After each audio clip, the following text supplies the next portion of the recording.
God of masses Nandamuri Balakrishna ఇప్పుడు full form లో ఉన్నారు. అఖండ, వీరసింహారెడ్డి, భగవంత్ కేసరి చిత్రాలతో హ్యాట్రిక్ హిట్స్ ను తన ఖాతాలో వేసుకున్న బాలయ్య ఇప్పుడు అప్ కమింగ్ మూవీతో డబుల్ హ్యాట్రిక్ కి శ్రీకారం చుట్టడానికి రెడీ అవుతున్నారు. బ్లాక్ బస్టర్ డైరెక్టర్ బాబీ తెరకెక్కిస్తున్న ఈ సినిమాకి ఇప్పటి వరకు NBK 109 గా వర్కింగ్ టైటిల్ ఉండేది. లేటెస్ట్ గా ఈ మూవీ టైటిల్ ను ఫిక్స్ చేశారు. ఈ చిత్రానికి డాకు మహారాజ్ అనే సరికొత్త టైటిల్ ను నిర్ణయించారు. అంతేకాదు ఈ టైటిల్ ను రివీల్ చేస్తూ టీజర్ కూడా రిలీజ్ చేశారు. ఈ కథ రాజ్యం లేకుండా యుద్ధం చేసిన ఒక రాజుది, గండ్ర గొడ్డలి పట్టిన యమధర్మరాజుది, మరణాన్నే వణికించిన మహారాజుది అంటూ టైటిల్ రోల్లో డాకు మహారాజుగా నటసింహం బాలకృష్ణను పరిచయం చేసిన తీరు ఈ టైటిల్ టీజర్ లో ఆకట్టుకుంటుంది.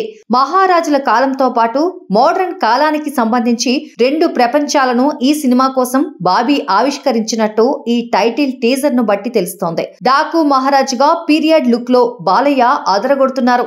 గతంలో భైరవ దీపం, గౌతమిపుత్ర శాతకర్ణి వంటి చిత్రాల్లో గుర్రాలపై బాలయ్య చేసిన స్వారీని అంత ఈజీగా మర్చిపోలేము. మళ్ళీ ఈ సినిమా కోసం గుర్రంపై కూర్చొని బాలయ్య చేసే యుద్ధాలు గూస్ బంప్స్ తెప్పించేలా ఉంటాయని ఈ టీజర్ ను బట్టే తెలుస్తోంది. మొత్తంగా 90 సెకండ్ల నిడివితో వచ్చిన Daaku Maharaj teaser pure visual feast అని చెప్పొచ్చు. శ్రీకర స్టూడియోస్ సమర్పణలో సితారా ఎంటర్టైన్మెంట్స్, ఫార్చ్యూన్ 4 సినిమాస్ సంయుక్తంగా నిర్మిస్తున్న ఈ సినిమాలో బాలయ్యకి జోడీగా శ్రద్ధా శ్రీనాథ్, ప్రజ్ఞా జైస్వాల్, చాందిని చౌదరి నటిస్తున్నారు. విలన్ గా బాబీ డియోల్ సందడి చేయనున్నారు. తమన్ అందిస్తున్న సంగీతం, నేపథ్య సంగీతం డాకు మహారాజ్ కి మరో హైలైట్. సంక్రాంతి కానుకగా జనవరి 12న బాలయ్య డాకు మహారాజ్ ఆడియన్స్ ముందుకు రాబోతోంది.